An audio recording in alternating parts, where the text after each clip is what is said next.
D'accord? Aujourd'hui, on va développer un sujet très intéressant. On va parler de comment négocier avec les gens difficiles. Comment négocier avec les gens difficiles? Les gens difficiles, on en rencontre chaque jour. On en parle très rapidement.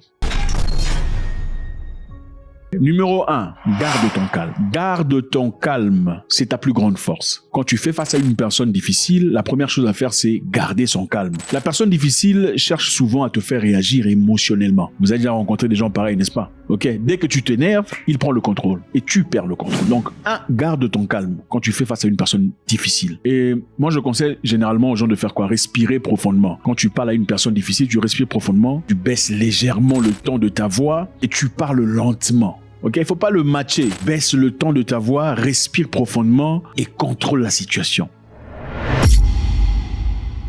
Un exemple concret, ok? Tu as un collègue impoli qui te parle avec agressivité dans une réunion. On voit souvent ces genres d'histoires pour t'humilier et te rabaisser. Au lieu de répondre sur le même ton, sur ces attaques, tu fais quoi? Tu poses ta voix, tu inspires et tu dis calmement, bon, je t'écoute. On peut parler posément. Je t'écoute, on peut parler posément. Il t'a parlé avec agressivité, mais tu as réagi en disant je t'écoute, on peut parler posément. Si les gens sont là directement, on voit l'agresseur, c'est qui dans cette histoire? Même si tu as tort. Quand tu as tort et que tu parles doucement, les gens ont l'impression que c'est toi qui as raison.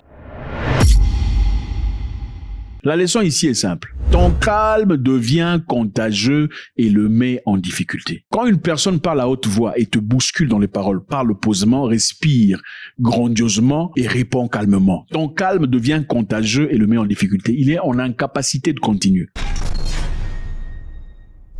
Ne prends rien personnellement. Quand tu fais face à une personne naturellement difficile, ne prends rien personnellement. Il ne faut pas le laisser te toucher. La plupart du temps, le comportement des gens difficiles vient de leur stress personnel. C'est soit leur stress, leur ego ou de leur peur intérieure. Il y a des gens qui ont mal vécu leur vie dans le passé et vous le voyez se refléter dans l'avenir. Vous voyez une personne qui essaie de bousculer, de piétiner ses collègues parce qu'il est supérieur. C'est généralement parce qu'il vient des conditions très difficiles dans sa vie. Ne prends rien personnellement. C'est-à-dire, phrase utile dans des conditions pareilles. Quand il dit des histoires, tu lui dis quoi? Bon, je vois que c'est important pour toi. Ou je comprends que tu sois frustré. Ne prends rien personnellement. Ces attaques ne sont pas dirigées vers toi. Ce sont des attaques en réaction à sa propre vie personnelle. Donc tu lui dis, je vois que c'est important pour toi. Ou je comprends que tu sois frustré. Donc vous renvoyez l'histoire à la personne difficile.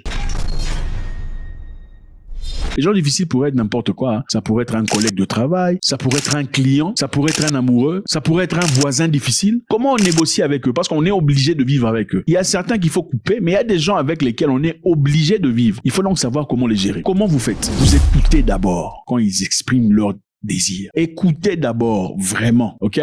Les gens difficiles, généralement, ont simplement besoin d'être entendus avant d'être capables de négocier. Je répète, les gens difficiles ont souvent besoin de se sentir entendus avant d'être capables de négocier. Quand vous laissez une personne parler sans l'interrompre, sans dire, bon, mais cette histoire-là, bon, je pense aussi que, bon, je pourrais vous interrompre. Quand vous ne faites pas ça, vous laissez à la personne parler du début à la fin. Croyez-moi, vous avez résolu 85% de son problème. Laissez à la personne parler, même si elle a tort. Vous savez qu'elle a des défauts, des trous dans son rhétorique. Laissez la personne commencer et finir. 85% de son problème, parti. Au moment où vous commencez à parler, il s'est déjà déchargé. Écoutez d'abord vraiment. La technique est simple. Laissez la personne parler sans l'interrompre. Et puis reformulez la question. Vous dites quoi? Si je comprends bien, ce qui te gêne, c'est bien ça. Si je comprends bien, ce qui te gêne et le fait que je sois arrivé en retard, c'est bien ça. Quand vous faites ça, vous désamorcez l'histoire.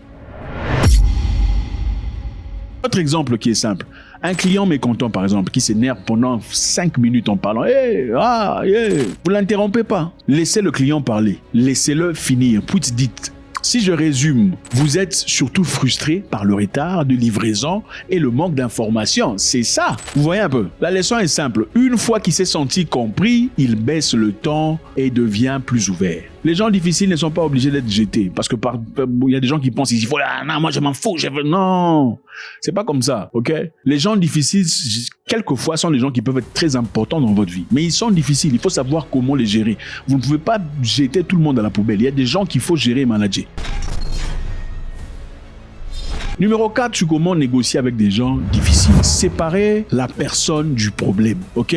Quand vous vous attaquez à l'histoire, attaquez-vous au problème, pas à la personne. Il faut éviter, par exemple. Évitez de dire « tu es toujours comme ça ». Évitez de dire « tu exagères ». Aucune personne n'aime ça. Évitez de dire tu es impossible. Aucune personne n'aime ça. Essayez plutôt de dire on a un problème de délai. Essayez de dire on a un problème de budget. Essayez de dire on a un problème de communication. Comment on peut résoudre ensemble? C'est ça. On a un problème de délai, on a un problème de budget, on a un problème de communication. Comment peut-on le résoudre ensemble? Vous mettez la personne dans le problème pour trouver la solution. Vous ne vous attaquez pas à sa personne, vous ne vous attaquez pas à son comportement, vous ne vous attaquez pas à sa façon d'exprimer ses ressentiments, vous vous attaquez au problème. On a un problème de délai, de budget ou de communication. Comment peut-on résoudre ce problème ensemble? Un exemple concret. Votre ami, votre proche vous dit de ne jamais être disponible, ok? Au lieu de dire tu es trop exigeante, tu es trop difficile, tu demandes de trop. Tu dis on a un souci d'organisation entre nos emplois de temps. Comment peut-on faire pour se voir plus souvent? C'est ça. Tu ne t'attaques pas à la personne. Pourquoi tu demandes de trop? Tu ne comprends pas que Non. On a un souci d'organisation entre nos emplois de temps. Comment peut-on faire pour qu'on se voit plus souvent? La leçon ici est simple. Tu évites le conflit personnel et tu passes en mode résolution. Il faut savoir comment vivre avec les gens. Quand quelqu'un est difficile, on n'est pas toujours obligé de le jeter à la poubelle. Il y a des gens difficiles qui ne vous apportent absolument rien qu'il faut jeter à la poubelle. Il y a des gens difficiles qui sont importants à votre croissance. Il faut savoir comment les gérer.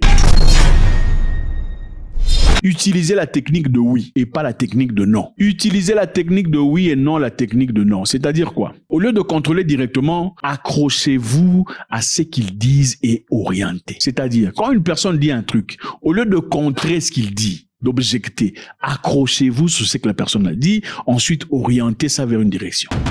Un exemple concret. Si la personne dit c'est impossible, on ne peut pas faire ça. Votre réponse c'est ça. Votre réponse est bon, oui, je vois que c'est compliqué. Mais si on regardait cette autre option, on pourrait arranger les choses tous les deux, n'est-ce pas? Donc la personne dit, je répète, c'est impossible, on peut pas faire ça. Vous répondez comment? Vous répondez en disant, oui, je vois que c'est compliqué. Et si on regardait cette autre option qui pourrait nous arranger tous les deux? C'est-à-dire, je vois que c'est compliqué, mais on peut chercher cette option qui pourrait nous arranger. Au lieu de dire, bon, vous aussi, vous êtes difficile. Autre exemple, votre manager vous dit on n'a pas le budget. Ok, on n'a pas le budget pour cette histoire. Le budget, il n'y a pas. Vous répondez au manager, oui, je comprends la contrainte budgétaire, cher manager. Et si on étalait le problème en plusieurs trimestres? C'est-à-dire, vous présentez ici une solution au problème qui existe. Au lieu de dire, bon, écoutez, on a besoin d'argent. Non, je comprends le contrainte budgétaire. Et si on projetait ou étalait le projet en 2 trimestres? La leçon est simple. Vous ne confrontez pas. Vous construisez à partir de leur objection. C'est important. Quand une personne dit un truc, il ne faut pas dire non. Il faut dire, bon, oui, je comprends. Oui, c'est par rapport à ça. Oui, c'est évident. La vie ne se gère pas toujours comme ça. Oh, c'est moi ou c'est toi. Non. Ce sont les gens pauvres d'esprit avec 35 € en banque qui sont comme ça. C'est moi ou c'est toi. Moi, je ne cache pas ce que je dis. Moi, je ne pense que ce que je fais. Moi, non. Il faut grandir. Pose des questions plutôt que d'affirmer. Ok, les questions font réfléchir. Une question fait réfléchir la personne, ok, et le mettre en position de recherche de solution. Posez la question. Faut pas affirmer. Ah, moi, bon, je trouve que c'est impossible. Non, il faut. Est-ce qu'il n'y a pas d'autre moyen de le faire? Qu'est-ce qui serait acceptable pour toi? Ok. Vous prenez la tête avec votre amoureux, amoureuse, mari ou femme. Moi, je suis pas de machin avec toi. Qu'est-ce qui serait acceptable pour toi? Vous vous sentez comment quand je dis ça? Qu'est-ce qui serait acceptable pour toi? Ça sent bien, n'est-ce pas? C'est ça. L'autre question, c'est quoi? De quoi as-tu vraiment besoin dans cette situation? De quoi as-tu vraiment besoin dans cette situation? Vous sentez comment quand on vous dit ça? Hein? L'autre question. Comment on pourrait faire pour que ça marche pour nous deux? Vous vous sentez comment quand quelqu'un vous dit ça? Comment on pourrait faire pour que ça marche? Est-ce qu'une femme t'a déjà dit comment je peux faire pour pas que on se retrouve dans ce genre de situation? Une femme t'a déjà dit ça? Une femme, vous avez un problème, elle te dit qu'est-ce que je peux faire pour qu'on ne se retrouve plus dans cette... Posez les questions au lieu d'affirmer. L'autre question. Qu'est-ce qui se passerait si on ne trouvait pas d'accord? Qu'est-ce qui se passerait si on ne trouvait pas d'accord? C'est important.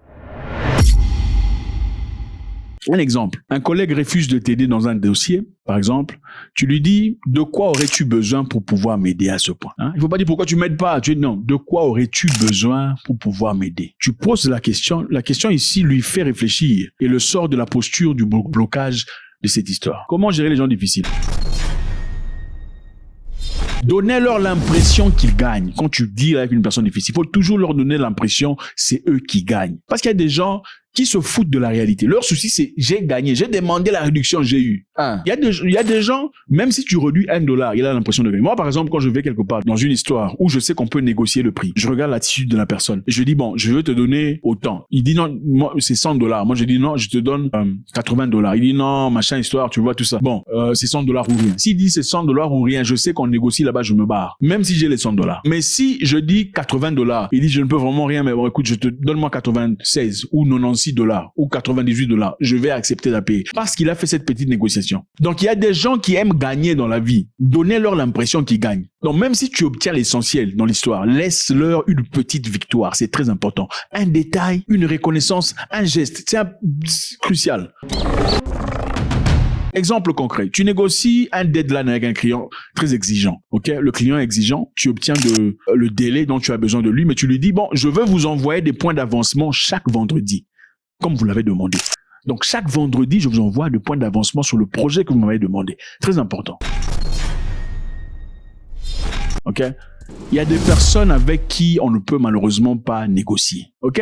Il faut savoir quand est-ce qu'il faut s'arrêter. Il y a des gens avec lesquels on ne peut pas négocier.